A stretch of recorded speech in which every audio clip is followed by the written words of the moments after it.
வேபும் தொலைக்காட்சி நேயர்களே, மீண்டும் ஒரு நிலைக்கும் நிமிடங்கள் நிகழ்ச்சியிலே உங்களை சந்திப்பதில் நான் மகிழ்ச்சி அடைகின்றேன். வணக்கம்.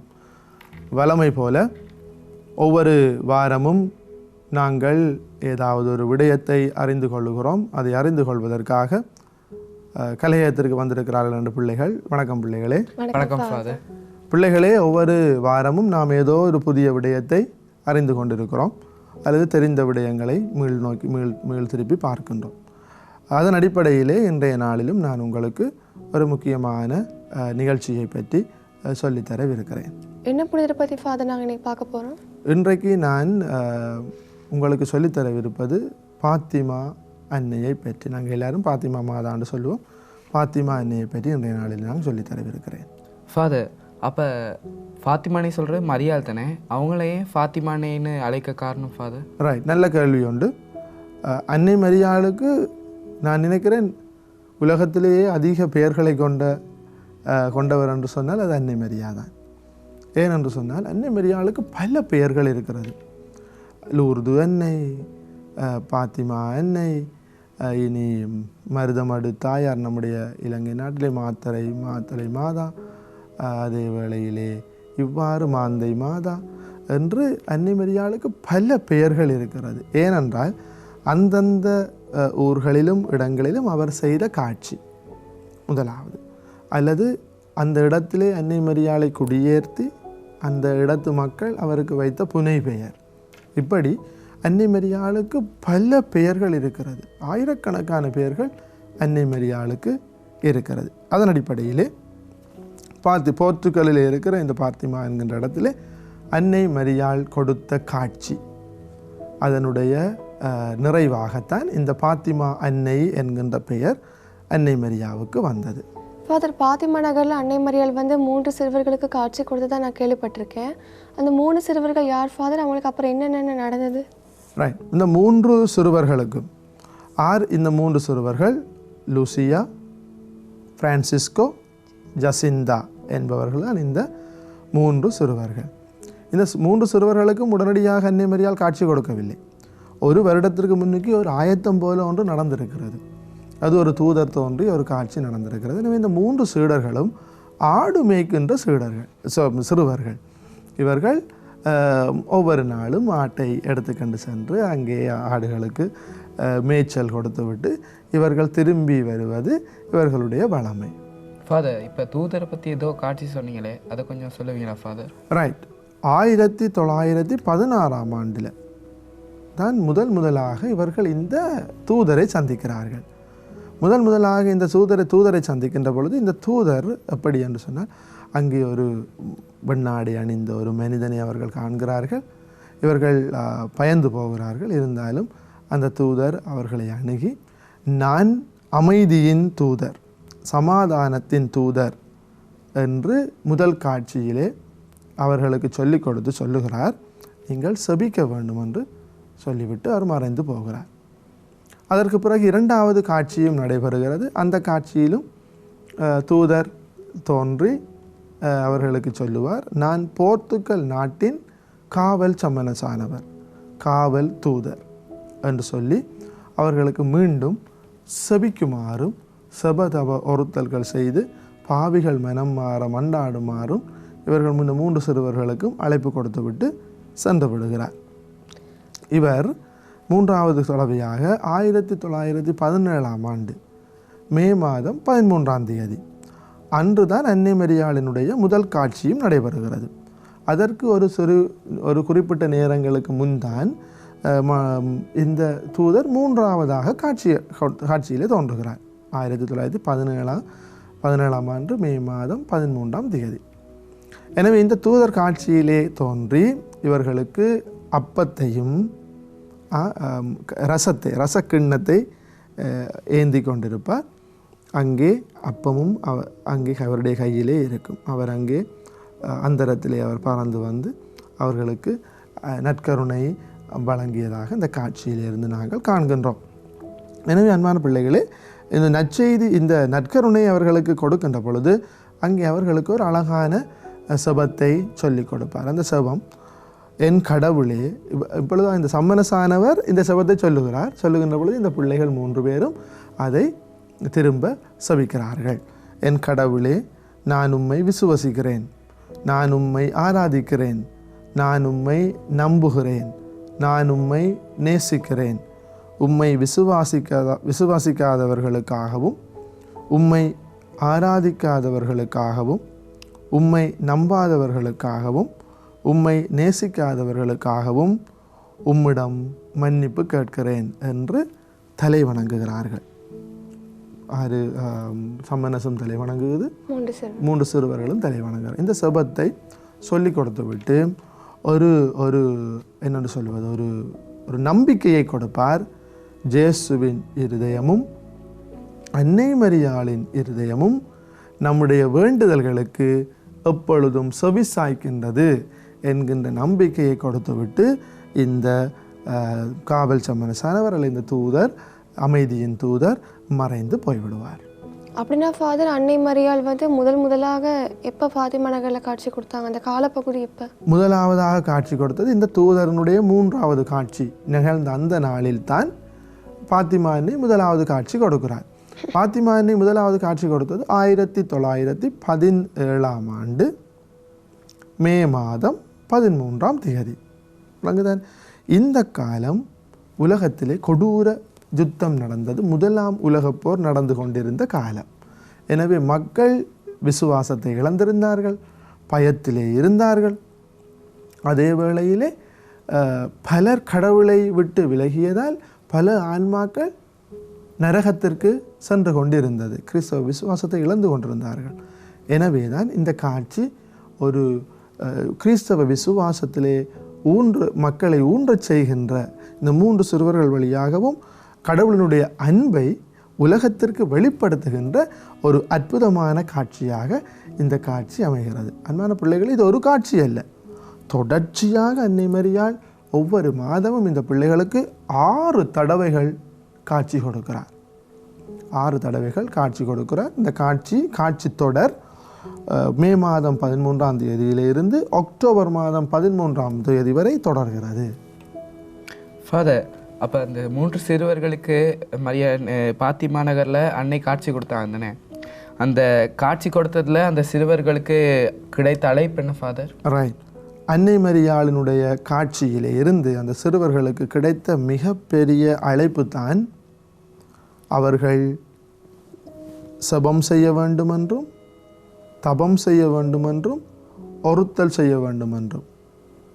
செபமாலை செபிக்க வேண்டும், தபம் புரிய வேண்டும், ஒருத்தல் செய்ய வேண்டும். ஒருத்தல் என்று சொன்னால் நமக்கு விருப்பமான ஏதாவது ஒரு காரியத்தை அல்லது ஏதாவது ஒரு சாப்பாட்டை, ஏதாவது ஒரு பொழுதுபோக்கை நாங்கள் ஒருவருடைய மீட்புக்காக, இங்கே அன்னை மரியாள் குறித்து காட்டுவது பாவிகள் மனம் மாற வேண்டும் என்றும் நரக வேதனையிலே இருக்கிறவர்கள் விடுதலை மோட்சம் பெற வேண்டும் என்றும். எனவே அன்னை மரியாளுடைய இந்த 2 வேண்டுகோளை நிறைவேற்றுவதற்காக ஒருத்தல் செய்ய வேண்டும். சாப்பாட்டை ஒருத்தல், நம்முடைய பொழுதுபோக்குகளை அல்லது நம்மிடம் இருக்கக்கூடிய சில சிற்றின்பங்களை இவற்றை ஒருத்து இந்த பாவிகளுடைய ஈடேற்றத்திற்காக இதுதான் அவர்களுக்கு கிடைத்த அந்த அற்புதமான அழைப்பு. பாத்திமா நகரில் ஃபாதர் 3 ரகசியங்களை பற்றி சொல்கிறாங்க. அந்த 3 ரகசியங்களும் என்னது? ரைட். அப்போ அன்னை மரியாளுடைய காட்சிகளை நாங்கள் பார்ப்போம். அதற்கு பிறகு ரகசியங்களை நான் உங்களுக்கு சொல்லுகிறேன். முதலாவது இவர்கள் இந்த முதல் காட்சி எப்படி நிகழ்ந்தது? எனவே இந்த சிறுவர்கள் 3 பேரும் ஆடு மேய்த்து கொண்டிருக்கிறார்கள். இந்த இடம் கோவாடா ஏரியா என்கின்ற அந்த பகுதியிலே இவர்கள் ஆடு மேய்த்து கொண்டு இருக்கிறார்கள். இந்த வேளையிலே அங்கே பார்க்கின்ற பொழுது திடீரென்று ஒளிமயமான ஒளி பிரகாசிக்கிறது. அங்கே பார்க்கின்ற பொழுது ஒரு முட்புதரின் மேலே ஒரு புதரின் மேலே அன்னை மரியா ஒரு வெண்மேகத்திலே, அதிசயமான ஒளி மேகத்திலே அன்னை மரியாள் அங்கே காட்சி கொடுக்கிறார். அழகான ஒரு பெண் காட்சி கொடுக்கிறார். எப்பொழுது இவர்கள் இந்த சிறுவர்களுக்கு ஒரு சின்ன டவுட். என்ன டவுட்னா, நீங்கள் யார் என்று கேட்கிறார்கள். கேட்கின்ற பொழுது அன்னை மரியாள் அங்கே தன்னை அறிமுகப்படுத்துகிறார். நான் செபமாலை அன்னை என்று சொல்லிவிட்டு சொல்லுகிறார், ஒவ்வொரு மாதமும் 13ஆம் திகதி நீங்கள் இந்த இடத்திற்கு வர வேண்டும், நான் இந்த இடத்துக்கு வர வேண்டும் என்று சொல்லி அனுப்புகிறார். ஆனால் அன்னை மரியா சொல்லுகிறார், இந்த ரகசியங்களை யாருக்கும் சொல்ல வேண்டாம் என்று. ஆனால் ஜசிந்தா என்ன செய்கிறார், வீட்டுக்கு போய் அம்மாவுக்கு சொல்லுறார். அம்மா என்ன செய்கிறா, பக்கத்து வீட்டுக்காரரை சொல்கிறார். இப்படியே இந்த செய்தி அந்த நாடு முழுவதும் பரவுகிறது. இது முதலாவது காட்சி. அப்போ இந்த ரகசியங்களை பற்றி அன்னை மரியாள் அடுத்தடுத்த காட்சிகளிலே மெதுவாக அங்கே விளங்கப்படுத்துகிறார். ஆடி மாதத்திலே நடைபெற்ற காட்சியிலே தான் அன்னை மரியாள் என்ன செய்கிறார் என்று சொன்னால் நரக நெருப்பை காட்டுகிறார். நரக நெருப்பை காட்டி அங்கே பாவிகள் வீழாதபடி மனம் மாற்றத்திற்காக சபி என்றும், அங்கே இருந்து பாவிகள் பரலோகம் செல்வதற்கு, ஆத்துமாக்கள் பரலோகம் செல்வதற்கு சபியுங்கள் என்று சொல்லியும் அவர் ஒரு சபத்தையும் சொல்லி கொடுத்து விட்டு அவர் மறைந்தார்.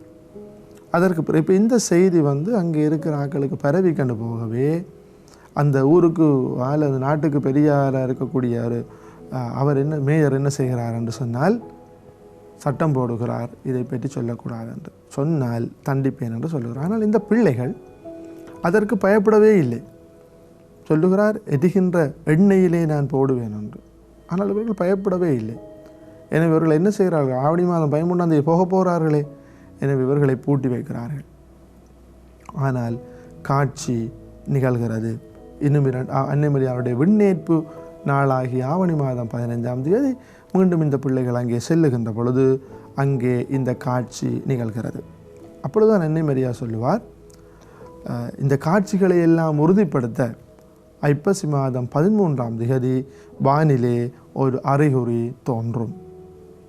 எனவே அதில் இருந்து மனிதனுடைய தீய நடத்தைகளையும் மனிதன் விட்டு விலக வேண்டும் என்றும், கடவுளுடைய கோபம் மனிதன் மீது வராதிருக்கவும் நாம் சபிக்க வேண்டும் என்று சொல்லுகிறார். சரிதானே? இவ்வாறு கடவுளுடைய மனிதர்களின் தீமை பெருகினால் கடவுளின் கோபம் நிச்சயமாக வெளிவரும் என்பதை அன்னை மரியா வெளிப்படுத்துகிறார். இதற்காக தான் செபமாலை சொல்லவும் ஒருத்தல் தவ முயற்சிகள் செய்யவும் அன்னை மரியாள் அழைப்பு விடுகிறார்.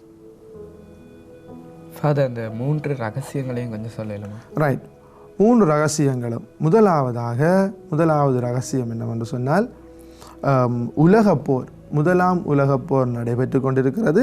அது வெகு விரைவிலே முடிவுக்கு வரும். அன்னை மரியாள் சொன்னது போல முதலாவது உலகப்போர் முடிவுக்கு வந்தது, உடனே முடிவுக்கு வந்தது.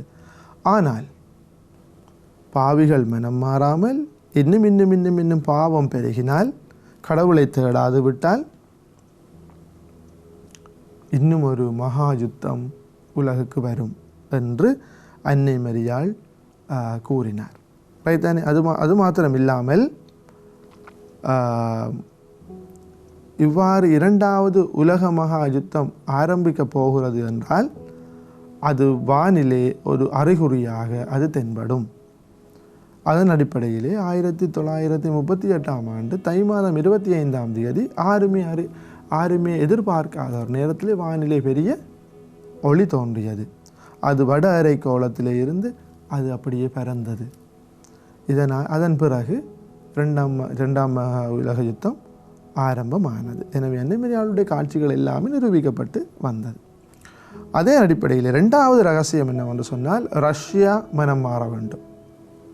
ஏனென்று சொன்னால் ரஷ்யா ஒரு கம்யூனிஸ்ட நாடு, கடவுளை ஏற்றுக்கொள்ளாத நாடு.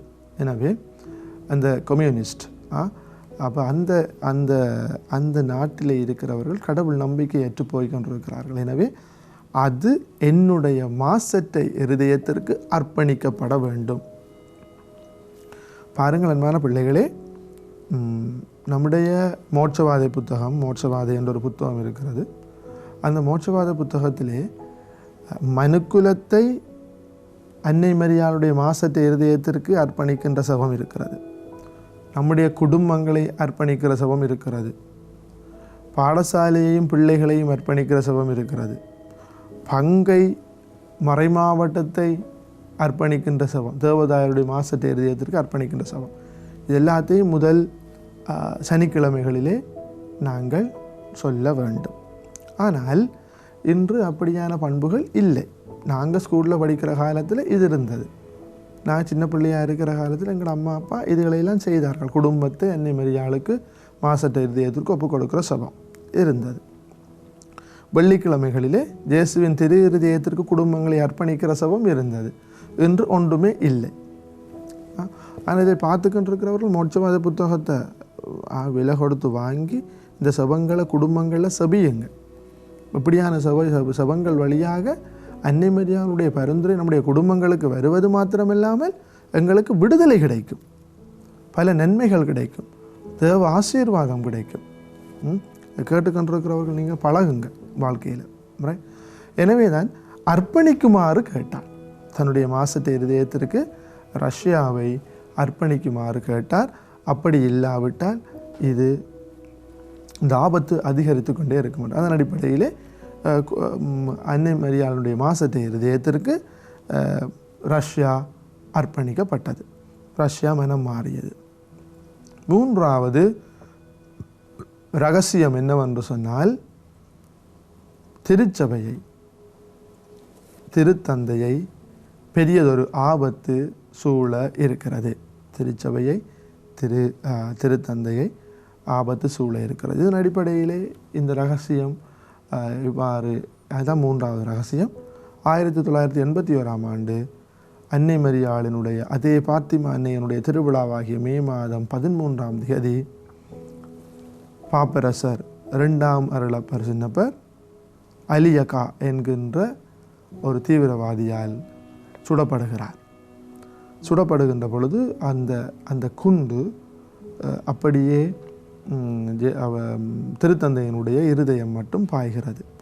அதற்கு இடையிலே இருதயத்திற்கும் அதற்கும் இடையிலே இடைவெளி இல்லாத அளவுக்கு அங்கே போய் அங்கே அது அருகிலே போய் அங்கே அது இருக்கிறது. அப்பொழுது திருத்தந்தை சொல்லுவார், என்னை அன்னை மரியாதான் இந்த இடத்திலே, இந்த துன்பத்திலே இருந்து, சாவிலே இருந்து பாதுகாத்தார் என்று.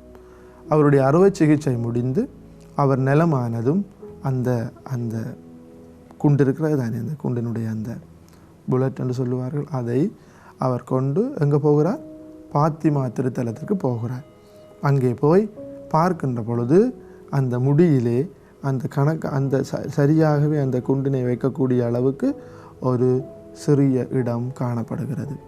எனவே இப்பொழுது நாம் பார்க்கலாம், அன்னை மரியாளுடைய முடிக்கு கீழே அந்த முடியினுடைய உட்பகுதியில், முடி இப்படி என்றால் இப்படித்தானே வரும், முடியினுடைய அந்த உட்பகுதியில் அந்த குண்டு வைக்கப்பட்டிருக்கிறது. அவருடைய உயிரை காவு செல்ல சென்ற அந்த குண்டு வைக்கப்பட்டிருக்கிறது.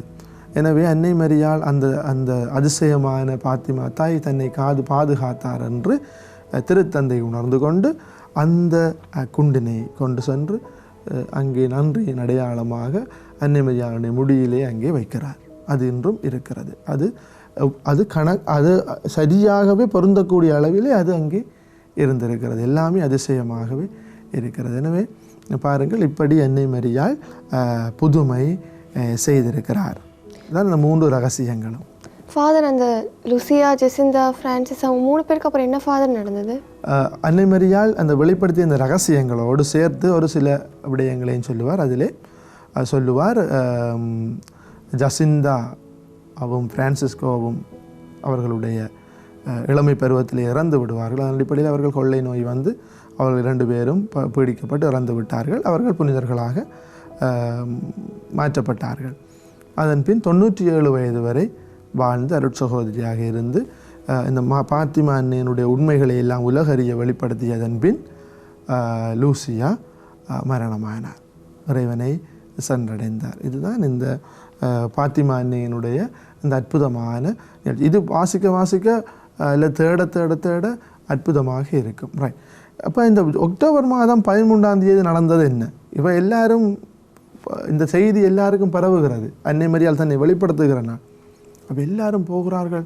அதற்கு 3 நாட்களுக்கு முன் பயங்கர மழை.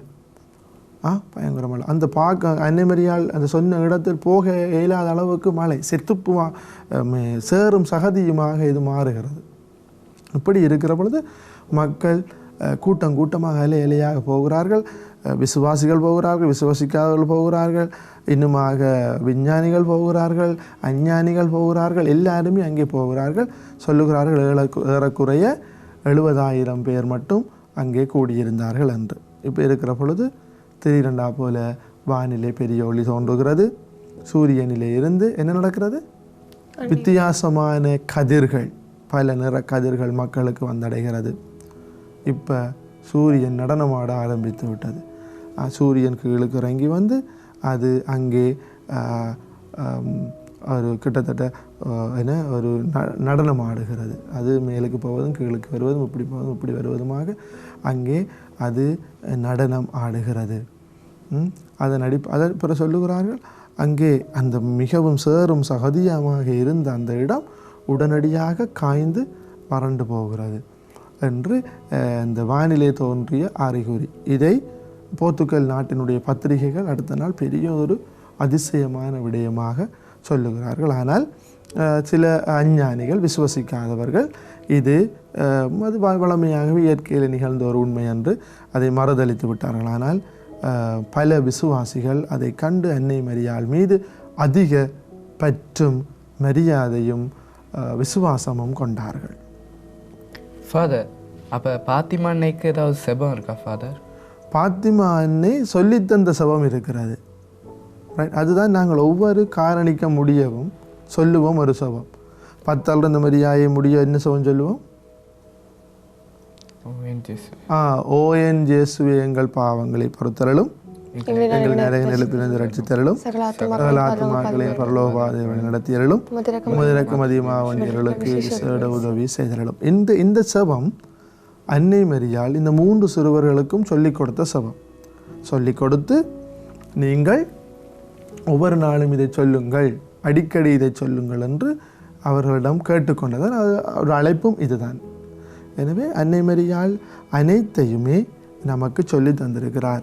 நாம் மனம் மாறவும், அஞ்ஞானிகள் மனம் மாறவும், மரித்த விசுவாசிகளுடைய ஆன்மாக்கள் கடவுளுடைய இரக்கத்தை சென்றடையவும் அன்னை மரியாள் நமக்கு அனைத்தையுமே சொல்லி தந்திருக்கிறார். அனைத்தையும் இந்த திருச்செப மாலை என்கின்ற அந்த அழகிய பொக்கிஷத்திலே அன்னை மரியாள் வைத்திருக்கிறார். எனவே இந்த மே மாதத்திலே அன்னை மரியாளை நினைக்கின்ற மாதத்திலே, அதேவேளை அவருடைய திருநாட்களிலே இன்னும் அதிகமாக ஒவ்வொரு நாளும் இந்த காரியங்களை செய்வது பொருத்தமானது. வேறு ஏதாவது கேட்க போகிறீங்களா? ஃபாதர், இப்போ அந்த சூரியன் வந்து நடனம் ஆடினதுக்கு அப்புறம் அன்னை மரியாளோட காட்சி வந்து அந்த சிறுவர்கள் 3 பேர் மட்டும் பார்த்தாங்களா, இல்லாட்டி அங்கே இருக்க 70,000 பேரும் பார்த்தாங்களா? நல்ல ஒரு கேள்வி. எல்லோருக்கும் அன்னை மரியாள் தெரியவில்லை. சிலர் பார்த்தார்கள், சிலருக்கு ஒளி மாத்திரம்தான் தெரிந்திருந்தது. சிலர் அவிசுவாசத்தில் இருந்தவர்கள் அதை கணக்கெடுக்கவில்லை. ஆனால் அன்னை மரியாள் அவருடைய அந்த காட்சி பலருக்கு ஒளி தெரிந்தது. ஒரு சிலர் மாத்திரமே அன்னையை கண்டார்கள். மற்றவர்களுக்கு அந்த சூரியனுடைய அந்த நடனமும் கதிர்களும் மாத்திரமே தெரிந்தது. வேறு ஏதாவது கேட்க போகிறீங்களா? இல்லை. எனவே அன்பான பிள்ளைகளே, நாங்கள் அடிக்கடி சொல்வோம், எல்லாருமே சிவமாலை சிவமாலை சிவமாலை என்று பேசிக்கொள்வோம். ஆனால் இன்று நம்முடைய வீடுகளில் நிகழ்கிறது என்ன? சிவமாலைக்கு பதிலாக அங்கே சொல்லப்படுவது என்ன? டிவியிலே வருகின்ற பல விடயங்கள். எனவே இந்த ஃபோனை, டிவியை, நம்முடைய தேவையில்லாத பொழுதுபோக்குகளை கொஞ்சம் அப்புறப்படுத்திட்டு ஒரு 20 நிமிஷம், ஒரு அரை மணித்தியாலம் இந்த தாயாருக்காக, நம்முடைய மீட்புக்காக, பாவிகளின் மீட்புக்காக, நரக வேதனைப்படுகிறவர்களுடைய மீட்புக்காக இந்த பாத்திமா அன்னை கேட்டுக்கொண்ட செப தப ஒருத்தன். செபமாலை சொல்வோம். அதுதான் தபம் செய்வோம், தினம் செபமாலை சொல்வோம், பாவத்திற்காக பரிகாரம் புரிவோம் என்று பாடுவோம். தபம் செய்வோம், தினம் செபமாலை சொல்வோம், பாவத்திற்காக பரிகாரம் புரிவோம் என்று அன்னை மரியாள் சொல்லி தந்த இந்த 3ஐயும் ஒவ்வொரு நாளும் நாங்கள் செய்கிற பொழுது நமக்கு விடுதலை, பாவிகளுக்கு விடுதலை, மனமாற்றம், அதே வேளையிலே உத்தரிக்கிற வேதனைப்படுகிறவர்களுக்கு மோட்சராட்சியம். மீண்டும் ஒரு நிலைக்கும் நிமிடங்கள் நிகழ்ச்சியிலே உங்களை சந்திக்கும் வரை உங்களிடமிருந்து விடைபெறுகின்றேன். நன்றி, வணக்கம். நன்றி ஃபாதர்.